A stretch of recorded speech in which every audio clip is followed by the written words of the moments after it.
ஓம் சாந்தி 19/4/2025 காலை முரளி பாப் தாதா மதுபன்.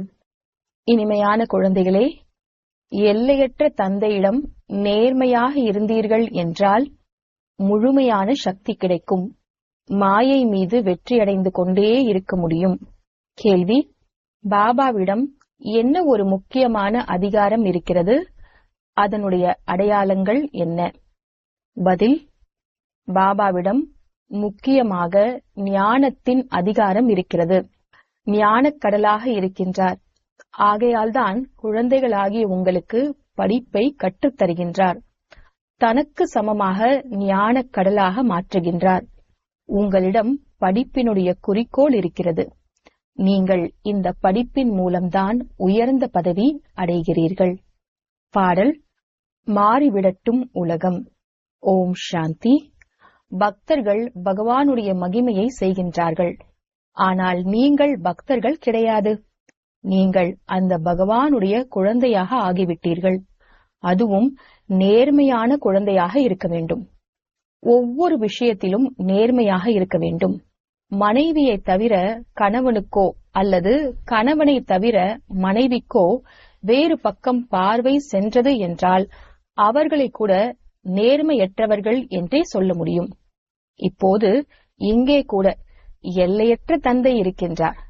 அவரிடம் கூட நேர்மையற்ற மற்றும் நேர்மையானவர்கள் இருவருமே இருக்கிறார்கள். நேர்மையானவர்களாக ஆகி பிறகு நேர்மையற்றவர்களாக ஆகிவிடுகிறார்கள். பாபாதான் உயர்ந்த அதிகாரமுடையவர், சர்வ சக்திவான் அல்லவா? எனவே அவருடைய குழந்தைகளும் அப்படி இருக்க வேண்டும். பாபாவிடம் சக்தி இருக்கிறது. குழந்தைகளுக்கு ராவணன் மீது வெற்றி அடைவதற்கான யுக்தியை கூறுகின்றார். ஆகையினால் அவரை சர்வ சக்திவான் என்று சொல்லப்படுகிறது. நீங்களும் சக்தி சேனைகள் அல்லவா? நீங்கள் தங்களையும் சர்வ சக்திவான் என்று சொல்லலாம். பாபாவிடம் என்ன சக்தி இருக்கிறதோ அதை நமக்கு கொடுக்கின்றார். நீங்கள் மாயை ராவணன் மீது எப்படி வெற்றி அடையலாம் என்று கூறுகின்றார். எனவே நீங்களும் கூட சக்திசாலியாக ஆக வேண்டும். பாபா ஞானத்தின் அதிகாரமுடையவராக இருக்கின்றார். ஞானக் கடல் அல்லவா? எப்படி அவர்கள் சாஸ்திரங்களின் பக்தி மார்க்கத்தின் அதிகாரமுடையவர்களாக இருக்கின்றார்களோ அதுபோல் இப்போது நீங்கள் சர்வ சக்திவான் அதிகாரமுடைய ஞானக் கடலாக ஆகின்றீர்கள். உங்களுக்கும் ஞானம் கிடைக்கிறது. இது பாடசாலையாகும். இதில் எந்த ஞானத்தை நீங்கள் படிக்கிறீர்களோ இதன் மூலம் நீங்கள் உயர்ந்த பதவி அடையலாம். இந்த ஒரே ஒரு பாடசாலைதான் உள்ளது. நீங்கள் இங்கே படிக்க வேண்டும். வேறு எந்த வழிபாடும் செய்ய வேண்டியதில்லை. உங்களுக்கு படிப்பின் மூலம் ஆஸ்தி கிடைக்கிறது. குறிக்கோள் இருக்கிறது. பாபா ஞானக் கடலாக இருக்கின்றார். அவருடைய படிப்பு முற்றிலும் வித்தியாசமானது என்பதை குழந்தைகளாகி நீங்கள் தெரிந்துள்ளீர்கள். பாபாதான் ஞானக்கடல் எனும்போது அவர் தான் தெரிந்திருப்பார் அல்லவா? அவர்தான் நமக்கு சிருஷ்டியின் முதல் இடை கடையின் ஞானத்தை கொடுக்கின்றார். வேறு யாரும் கொடுக்க முடியாது. பாபா நேரடியாக வந்து ஞானத்தை கொடுத்துவிட்டு பிறகு சென்று விடுகின்றார். இந்த படிப்பினுடைய பலனாக என்ன கிடைக்கிறது என்பதையும் நீங்கள் தெரிந்திருக்கிறீர்கள். மற்ற சத்சங்கங்கள் என்னவெல்லாம் இருக்கின்றதோ அல்லது குருமார்கள் இருக்கிறார்களோ அவை அனைத்தும் பக்தி மார்க்கத்தினுடையதாகும். இப்போது உங்களுக்கு ஞானம் கிடைத்துக் கொண்டிருக்கிறது. அவர்களிலும் யாராவது இவ்விடத்தை சேர்ந்தவர்களாக இருந்தால் வந்துவிடுவார்கள் என்பதை தெரிந்துள்ளீர்கள். குழந்தைகளாகிய நீங்கள் சேவைக்காக விதவிதமான யுக்திகளை உருவாக்க வேண்டும். தங்களுடைய அனுபவத்தை சொல்லி அநேகருடைய பாக்கியத்தை உருவாக்க வேண்டும். சேவாதாரி குழந்தைகளாகிய உங்களுடைய மனநிலை மிகவும் பயமற்றதாக, நிலையானதாகவும் மற்றும் யோகம் நிறைந்ததாகவும் இருக்க வேண்டும். யோகத்தில் இருந்து சேவை செய்தீர்கள் என்றால் வெற்றி கிடைக்கும். குழந்தைகளே, நீங்கள் தங்களை முழுமையாக பாதுகாத்துக் கொள்ள வேண்டும். ஒருபோதும் ஆவேசம் போன்றவை வரக்கூடாது. யோகம் நிறைந்த தன்மையில் உறுதியாக இருக்க வேண்டும். உண்மையில் நீங்கள் அனைவரும் வானப்பிரஸ்திகள் ஆவீர்கள். சப்தத்தை கடந்த நிலையில் இருக்கக்கூடியவர்கள். வானப்பிரஸ்திகள் என்றால் சப்தத்தை கடந்த வீடு மற்றும் பாபாவை நினைவு செய்யக்கூடியவர்கள். இதை தவிர வேறு எந்த ஆசையும் இல்லை. எங்களுக்கு நல்ல ஆடை வேண்டும், இவை அனைத்தும் மோசமான ஆசையாகும். தேக அபிமானமுடையவர்கள் சேவை செய்ய முடியாது. ஆத்ம அபிமானியாக ஆக வேண்டும். பகவானுடைய குழந்தைகளுக்கு சக்தி வேண்டும். யோகத்தினுடைய சக்தியாகும். பாபா அனைத்து குழந்தைகளையும் தெரிந்து கொள்ள முடியும் அல்லவா? இந்தெந்த குறைகள் இருக்கின்றன என்று பாபா உடனே சொல்லிவிடுவார். பாபா புரிய வைத்துள்ளார். சிவனுடைய கோவிலுக்கு செல்லுங்கள். அங்கே உங்களுக்கு நிறைய பேர் கிடைப்பார்கள். நிறைய பேர் காசிக்கு சென்று வசிக்கிறார்கள். காசிநாதர் நமக்கு நன்மை செய்வார் என்று புரிந்து கொள்கிறார்கள். அங்கே உங்களுக்கு நிறைய வாடிக்கையாளர்கள் கிடைப்பார்கள். ஆனால் இதில் மிகவும் புத்திசாலித்தனம் வேண்டும். கங்கையில் குளிப்பவர்களுக்கு சென்று புரிய வைக்கலாம். கோவில்களுக்கு சென்று புரிய வையுங்கள். மறைமுகமான வேடத்தில் செல்லலாம். ஹனுமானுடைய உதாரணம் கூட இருக்கிறது. உண்மையில் அது நீங்கள்தானே. செருப்புகளின் மீது அமரும் விஷயம் இல்லை. இதில் மிகவும் புரிதலுடன் புத்திசாலித்தனமும் வேண்டும். இப்போது யாரும் கர்மாத்தீத் ஆகவில்லை என்று பாபா புரிய வைத்துள்ளார். ஏதாவது சில குறைகள் கண்டிப்பாக இருக்கின்றன.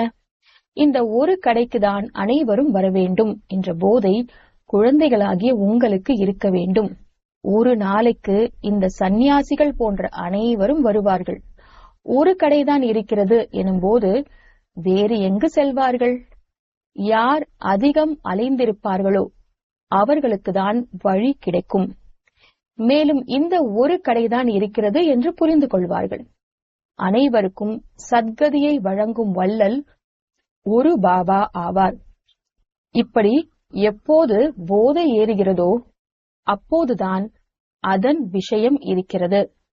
பாபாவிற்கு இந்த கவலைதான் இருக்கிறதல்லவா? நான் தூய்மையற்றவர்களை தூய்மையாக்கி சாந்திதாமம் சுகதாமத்தின் ஆசையை கொடுக்கத்தான் வந்துள்ளேன். உங்களுடைய தொழிலும் இதுவே ஆகும். அனைவருக்கும் நன்மை செய்ய வேண்டும். இது பழைய உலகமாகும். இதனுடைய ஆயுள் எவ்வளவு? இந்த பழைய உலகம் அழிய வேண்டும் என்று கொஞ்ச நேரத்தில் புரிந்து கொள்வார்கள். அனைத்து ஆத்மாக்களுக்கும் இது புத்தியில் வரும். புதிய உலகத்தின் ஸ்தாபனை நடந்தால்தான் பழைய உலகம் விநாசமாகும். உண்மையில் பகவான் இங்கே இருக்கின்றார் என்பது இன்னும் போக போக சொல்வார்கள். படைக்கக்கூடிய தந்தையை மறந்துவிட்டார்கள். திரிமூர்த்தியில் சிவனுடைய சித்திரத்தையே எடுத்துவிட்டார்கள். எனவே ஒரு காரியத்திற்கும் பயன்படாமல் போய்விட்டது. படைப்பவர் அவர் அல்லவா? சிவனுடைய சித்திரம் வந்தவுடன் பிரம்மாவின் மூலம் ஸ்தாபனை என்பது தெளிவாகிறது. பிரஜாபிதா பிரம்மா இருந்தால் கண்டிப்பாக பிரம்மா குமார் குமாரிகளும் இருக்க வேண்டும். பிராமண குலம் அனைத்திலும் உயர்ந்ததாக இருக்கிறது. பிரம்மாவின் குழந்தைகள் பிராமணர்களை எவ்வாறு படைக்கின்றார் என்பதை கூட யாரும் தெரிந்திருக்கவில்லை. பாபாதான் வந்து உங்களை சூத்ரனிலிருந்து பிராமணனாக மாற்றுகின்றார். இது மிகவும் சிக்கலான விஷயங்களாகும். பாபா எப்போது நேரடியாக வந்து புரிய வைக்கின்றாரோ அப்போதுதான் புரிந்து கொள்ள முடியும். யார் தேவதைகளாக இருந்தார்களோ அவர்கள் சூத்ரர்களாக ஆகின்றார்கள். இப்போது அவர்களை எப்படி தேடுவது என்று யுக்திகளை உருவாக்க வேண்டும். இவர்கள் பிரம்மா குமார் குமாரிகள் என்று புரிந்து கொள்வதும் மிகவும் பெரிய காரியமாகும். எவ்வளவு நோட்டீஸ் போன்றவைகள் விநியோகிக்கின்றீர்கள்? பாபா விமானத்திலிருந்து நோட்டீஸ் போடும்படி புரிய வைத்துள்ளார். நாளேடுகளில் குறைந்தது ஒரு தாள் அளவிற்கு இருக்க வேண்டும். அதில் முக்கியமாக ஏணிப்படி போன்றவையும் வரலாம். முக்கியமானது ஆங்கிலம் மற்றும் ஹிந்தி பாஷையாகும். எனவே முழு நாளும் எப்படி சேவையை அதிகரிப்பது என்ற சிந்தனை இருக்க வேண்டும். நாடகத்தின்படி முயற்சி நடந்து கொண்டிருக்கிறது. இவர்கள் நன்றாக சேவை செய்கின்றார்கள். இவர்களுடைய பதவி உயர்ந்ததாக இருக்கும் என்று புரிந்து கொள்ளப்படுகிறது. ஒவ்வொரு நடிகருக்கும் அவரவருடைய நடிப்பு இருக்கிறது. இந்த வரிசையும் கண்டிப்பாக எழுத வேண்டும். பாபாவும் கூட இந்த நாடகத்தில் நிராகார உலகத்திலிருந்து வந்து பௌதீக உடலை ஆதாரமாக எடுத்து நடிப்பை நடிக்கிறார். யார் யார் எவ்வளவு நடிப்பை நடிக்கிறார்கள் என்பது இப்போது உங்களுடைய புத்தியில் இருக்கிறது. எனவே இந்த வரியும் முக்கியமானதாகும். இந்த சிருஷ்டி சக்கரத்தை தெரிந்து கொள்வதன் மூலம் மனிதர்கள் சுய தரிசன சக்கரதாரியாக ஆகி சக்கரவர்த்தி ராஜாவாக உலகத்திற்கு எஜமானனாக ஆக முடியும் என்று நிரூபித்து சொல்ல வேண்டும். உங்களிடத்தில் முழு ஞானமும் இருக்கிறதல்லவா? பாபாவிடம் கீதையின் ஞானம்தான் இருக்கிறது. இதன் மூலம் மனிதர்கள் நரனிலிருந்து நாராயணனாக ஆகிறார்கள். முழு ஞானமும் புத்தியில் வந்துவிட்டால் பிறகு முழு ராஜ்யமும் வேண்டும். எனவே குழந்தைகள் இப்படியெல்லாம் சிந்தனை செய்து பாபாவின் சேவையில் ஈடுபட வேண்டும். ஜெய்ப்பூரிலும் கூட ஆன்மீக அருங்காட்சியகம் எப்பொழுதும் நிரந்தரமாக இருக்கும். இதை புரிந்து கொள்வதன் மூலம் மனிதர்கள் உலகத்திற்கு எஜமானர்களாக ஆகலாம் என்று எழுதப்பட்டுள்ளது. யார் பார்க்கிறார்களோ அவர்கள் ஒருவர் மற்றவர்களுக்கு சொல்லிக்கொண்டே இருப்பார்கள். குழந்தைகள் எப்பொழுதும் சேவையில் இருக்க வேண்டும். மம்மாவும் கூட சேவையில் இருக்கின்றார். அவர் எவ்வாறு நியமிக்கப்பட்டுள்ளார்? சரஸ்வதி யார் என்பதையெல்லாம் சாஸ்திரங்களில் இல்லை. பிரஜாபிதா பிரம்மாவிற்கு ஒரு குழந்தைதான் இருப்பாரா என்ன? அநேக குழந்தைகள், அநேக பெயருடையவர்கள் இருப்பார்கள் அல்லவா? அவர் தத்தெடுக்கப்பட்டவராக இருந்தார். எப்படி நீங்கள் தத்தெடுக்கப்பட்டவராக இருக்கிறீர்களோ அப்படி ஒரு தலைவர் சென்று விடுகின்றார் என்றால் பிறகு வேறொருவரை நியமிக்கப்படுகிறது. பிரதம மந்திரியும் மற்றொருவரை நியமிக்கின்றார். தகுதியானவராக புரிந்து கொள்ளப்படுகிறது. ஆகையினால்தான் அவரே விரும்புகின்றார். பிறகு காலம் முடிந்து விடுகிறது, அதாவது பதவி முடிந்து விடுகிறது என்றால் பிறகு மற்றொருவரை தேர்ந்தெடுக்க வேண்டியுள்ளது. நீங்கள் யாருக்கு எப்படி மரியாதை அளிக்க வேண்டும் என்று குழந்தைகளுக்கு முதலில் நடந்து கொள்ளும் முறையே கற்றுக் கொடுக்கப்படுகிறது. படிக்காதவர்களுக்கு யாருக்கு எப்படி மரியாதை அளிப்பது என்று தெரிவதில்லை. யார் அதிகம் கூர்மையானவர்களாக இருக்கிறார்களோ அவர்களுக்கு அனைவரும் மதிப்பு வைக்க வேண்டும். பெரியவர்களுக்கு மதிப்பு வைப்பதின் மூலம் அவர்களும் கற்றுக்கொள்வார்கள். படிக்காதவர்கள், முட்டாள்கள் இருக்கின்றார்கள். பாபாவும் கூட படிக்காதவர்களை வந்து உயர்த்தியுள்ளார். இன்றைய காலகட்டத்தில் பெண்களை முன்னால் வைக்கின்றார். ஆத்மாக்களாகிய நம்முடைய நிச்சயதார்த்தம் பரமாத்மாவோடு நடந்துள்ளது என்பதை குழந்தைகளாகி நீங்கள் தெரிந்துள்ளீர்கள். நாம் சென்று விஷ்ணுபுரிக்கு எஜமானனாக ஆவோம் என்று நீங்கள் மிகவும் குஷியடைகிறீர்கள். கன்னியர்களுக்கு பார்க்காமலேயே கூட புத்தியோகம் ஈடுபட்டு விடுகிறதல்லவா?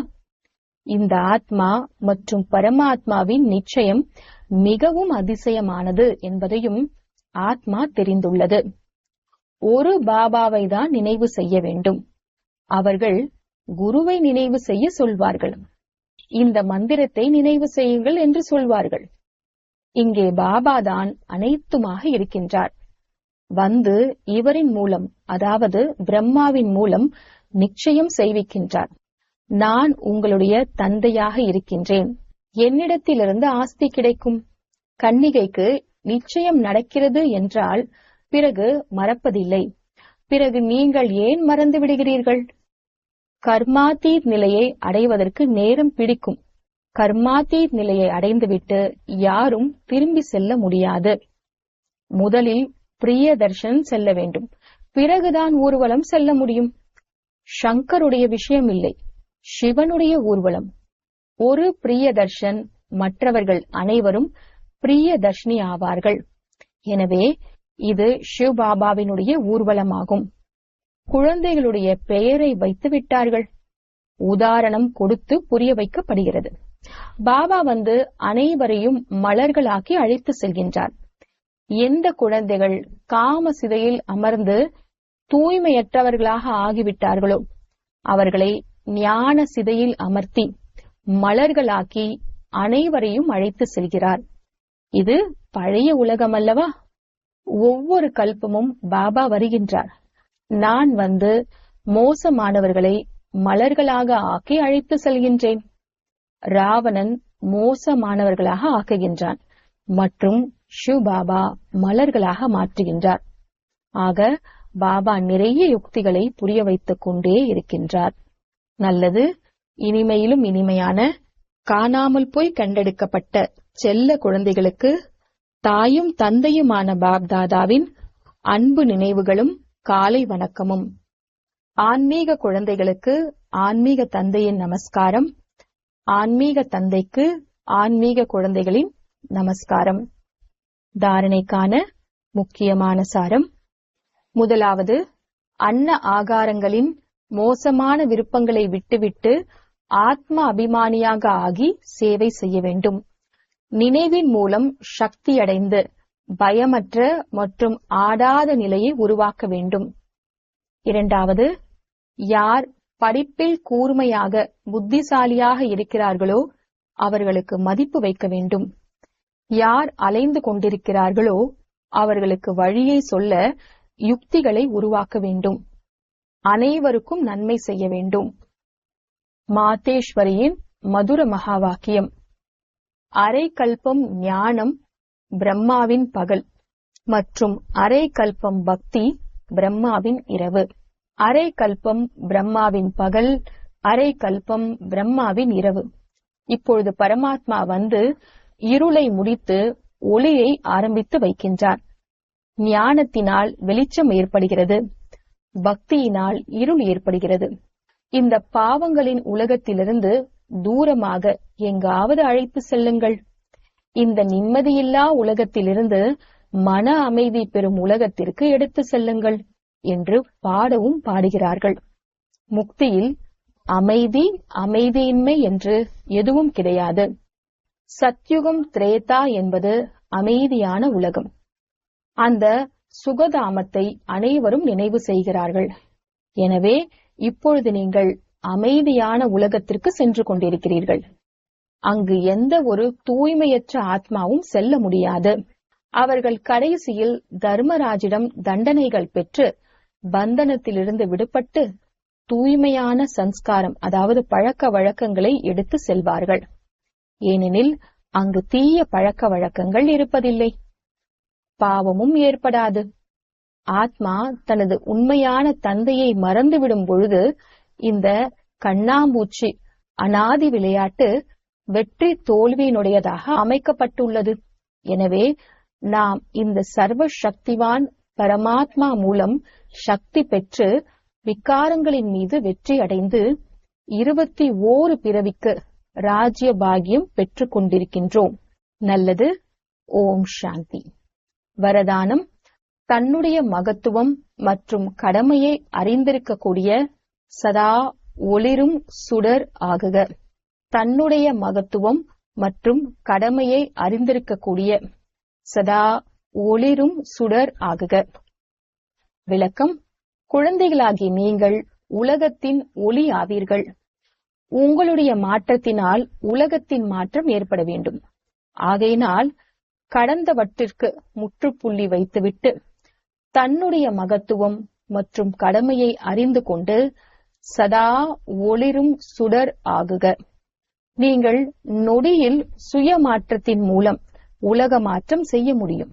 இந்த நொடி கர்மயோகி நிலை, அடுத்த நொடி கர்மாத்தீத் நிலை என்ற இந்த பயிற்சியை மட்டும் செய்யுங்கள். எவ்வாறு உங்களுடைய படைப்பான ஆமை நொடியில் அனைத்து அங்கங்களையும் அடக்கிக் கொள்கின்றதோ அதுபோல மாஸ்டர் படைப்பாளராகிய நீங்கள் புலனடக்கும் சக்தியின் ஆதாரத்தினால் நொடியில் அனைத்து எண்ணங்களையும் அடக்கி ஒரு எண்ணத்தில் நிலைத்து விடுங்கள். ஸ்லோகன். அன்பில் மூழ்கிய நிலையை அனுபவம் செய்வதற்காக நினைவு மறதியின் யுத்தத்தை முடிவடைய செய்யுங்கள். அன்பில் மூழ்கிய நிலையை அனுபவம் செய்வதற்காக நினைவு மறதியின் யுத்தத்தை முடிவடைய செய்யுங்கள். அவ்யக்த சமிக்ஞை. இணைந்த ரூபத்தின் நினைவினால் சதா வெற்றியாளராக ஆகுங்கள். ஆத்மாவாகிய என்னை இயக்குபவர் அந்த பரம ஆத்மா ஆவார். செய்விப்பவர் என்பதன் ஆதாரத்தில் நான் நிமித்தமாகி செய்பவனாவேன். நான் செய்பவன், அவர் செய்விப்பவர். அவர் இயக்கிக் கொண்டிருக்கின்றார், நான் இயங்கிக் கொண்டிருக்கின்றேன். ஒவ்வொரு வழிகாட்டுதலின்படி நடப்பதால் ஆத்மாவாகிய எனக்காக எண்ணம், சொல், செயலில் சதா இறைவன் ஆஜராகி இருப்பார். ஆகையினால் இறைவனுக்கு முன்னால் சதா ஆத்மாவாகிய நானும் ஆஜராகி இருக்கின்றேன். சதா இந்த இணைந்த ரூபத்தில் இருங்கள். ஓம் சாந்தி.